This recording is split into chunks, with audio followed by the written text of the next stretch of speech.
Hi Aries, welcome to your January 2019 tarot reading. It's Rena here by candlelight, or actually Himalayan salt lamp, because my light went out and it's pretty high up, so I have to wait and let my man change the light bulb because I'm too short to reach up there. But that's okay because it's nice and cozy. I love these things. I didn't know that I had a working Himalayan salt lamp, so that was a nice discovery. So I'm just shuffling.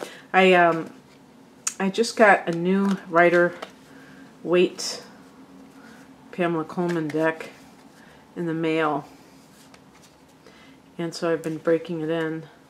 I love these illustrations. There's no comparison in my view.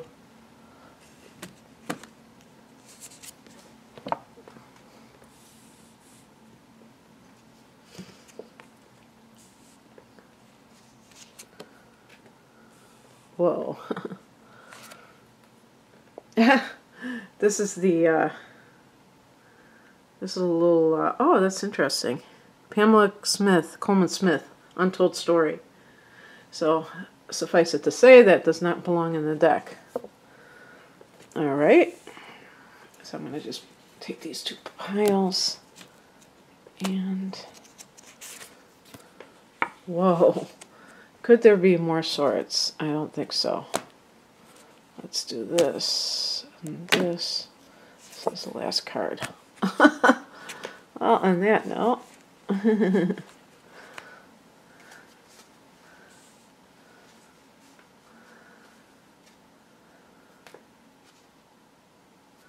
okay. So the heart of the matter is the Ace of Swords. This is some kind of issue that maybe you are finally ready to see for what it is, Aries. This can be like something perhaps you were in denial about. However, I don't think with a lot of Aries people it's about denial so much as perhaps, I was going to say negligence, and I don't mean that in a bad way. I just mean that you were busy, you were dealing with other things, and you didn't realize how serious something was. Maybe you just allowed something to get to a point where it has to be dealt with. And this could also be, it's not just a personal relationship, this could be a work situation. In that particular case, if there's any kind of situation at work where you experience confusion, maybe you wanted a promotion and somebody else got it and you couldn't understand why, because perhaps you felt like you had put in the time and you have seniority, or you did a good job, a better job, and you're trying to rack your brain, why is this person getting preferential treatment, and you don't know perhaps all the details of that situation. Because there's some sword activity here, several cards, this could be a sword person in your life. Maybe this is a new relationship with a sword individual. So this would be your opposite sign, Libra, or Aquarius, or Gemini.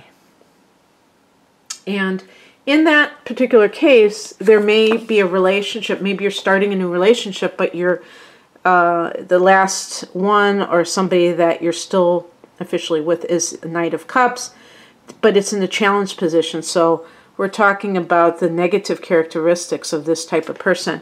First of all, it could be a water sign. For you, most likely a Cancer.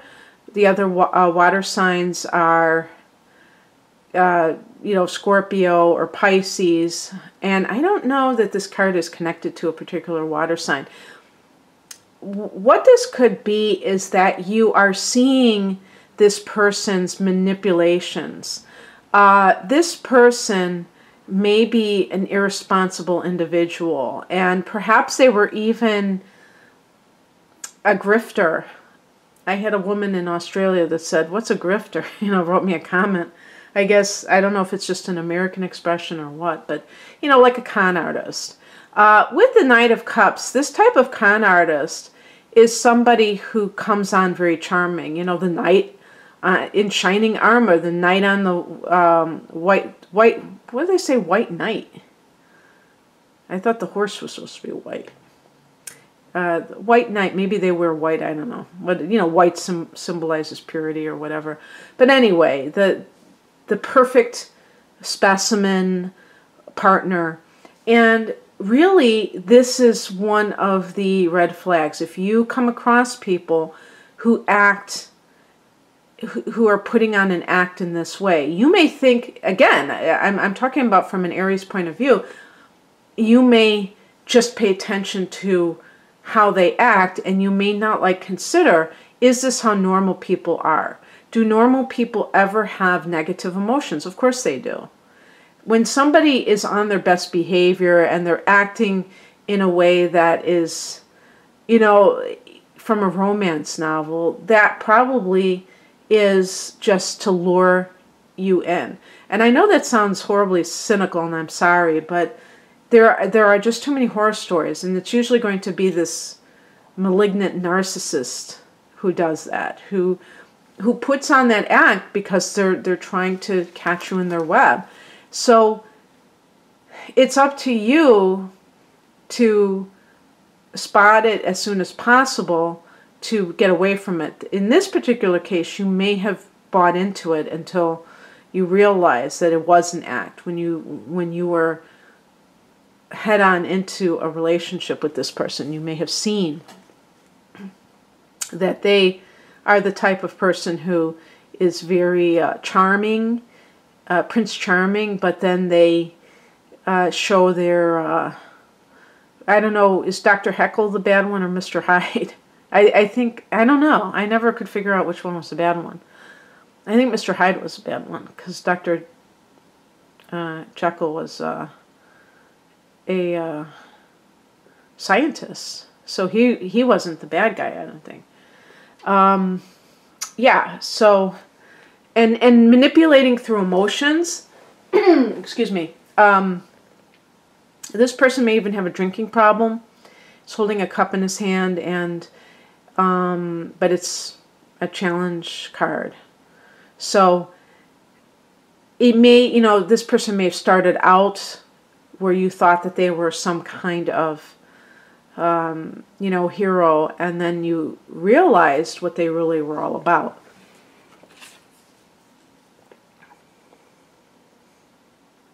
The higher message is the Two of Swords. And this is a card of having to make a choice. Now, this is the philosophical position, so it's not about advising you in terms of what choice to take, but oh, one thing I want to show you, because I think this is more of what this is about. You see that she is blindfolded, and I think it's a woman. I mean, but that's the thing. It's about still, you know, not really seeing things for what they are, and that being why it took so long to figure it out. Now, again, that Knight of Cups could be a description of that person. The Ace of Swords could be your newfound clarity. And again, with the like workplace situation, there may have been an offer that was given to you and then rescinded, and you feel somehow very duped. You know, especially if it caused you to quit another job because you thought that you were going to have this great job, and then they backed out, flaked out, whatever, and now you see the light. You know, I think that's what the Ace of Swords is. It's like you're seeing through the light and you're starting over, knowing that things are a little bit off kilter. And, you know, speaking of off kilter, you have Uranus. As I record this, Uranus is still retrograde. On Christmas Day I'm recording this, and until January 6th, Uranus is retrograding, and when it goes direct, it'll be in your sign. So that can affect your life in various ways in terms of upheaval. Okay, and these things you might not see coming, but I don't think an Aries person is really freaked out by that kind of thing. You kind of love to live spontaneously, so it's not so much about being thrown the curveballs, but like everybody else, you have to pay bills, and you have your own things. You're trying to have an orderly life, and that may have thrown you for a loop somehow. The current energy is the Ace of Pentacles. This could be a new job. Sometimes this can be that you receive some money, whether it's a gift, some kind of a windfall, and that can help you, bridge the gap. If you have had some kind of misstep with a work situation, that can help. This could be a new relationship that is solid, that is not full of drama. Could literally be with an earth sign.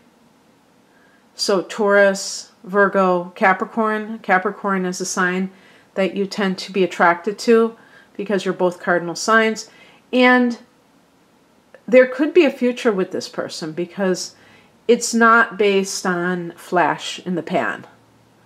There may be more substance to it, okay, and more of a, how can I put it, a lot of stability. And so what's coming in is represented by the Five of Swords. This suggests to me that there will be a maneuver by somebody to try and, maybe do something. This, to me, is like this is a card of, slander and gossip, and there are other people involved. So it could be that you are dealing with somebody that you break up with them and they try to smear you. They start a smear campaign. And if anything like that occurs for you, there are videos on YouTube. I haven't watched them yet because I, haven't experienced that, so I didn't need to watch them, but I was intrigued by them. And they're like, what to do about a smear campaign. And basically, what I would say on my end is that anyone that is the recipient of lies about you, you have the right, if they confront you, to tell them, no, that's not the truth. Because that person has no right to lie about you. But you can just state the truth. You don't have to get into a big drama because eventually all those people will be able to see the true colors of that person. And if they ask, well, why is he or she saying that? You can say, I don't know. You're going to have to ask them. I mean, I broke up with this person and I don't know why they felt the need to do that, but you'd have to ask them. And you don't get into it unless it's somebody very close to you that you trust. That's a different story. But just in general, because you don't want to feed into it. Even if you're, the person who is irate and saying, that SOB is lying about me and, they're terrible, they're abusive, they're this, they're that. You're getting sucked into the drama. And it really, the more that you put that person behind you, the more you will recover from this unfortunate relationship. By the way, I wanted to say too, with this Two of Swords, as a spiritual teaching, it's like sometimes decisions are very obvious. And if you have a hard time making it, it says more about you than it says about that dysfunctional person. And I think this so many times. Sometimes people's behavior is kind of borderline and it makes you wonder, oh, am I just overreacting or what have you? But sometimes it's so crystal clear that if a person finds it hard to let go, there's probably something within themselves that still believes that that other person is right about them, about the situation. And that's, that's always on you to, be nurturing your self-esteem. And if you have these false beliefs, it's up to you to, work on yourself so that you can get away from that. And actually, we have as the outcome the Death card, which is a card of transition. And this is really speaking to your a lot of things that are going on for you that have to do with you having a sense of transformation. And one thing I don't talk very much about is the transit of Neptune in its own sign, Pisces. And this is going to be, I think it's 2026, but don't quote me on that. This is a very long-term transit, and it's in the house that it rules, 12th house. So for Aries people, you have been possibly facing a lot of kind of psychic tests or experiences that are at a very deep level where you can understand suffering at its core, and this makes you more sensitive, but by the same token it can make you more confused because you have it's kind of like being this of having this radar and being able to be like an empath for humanity.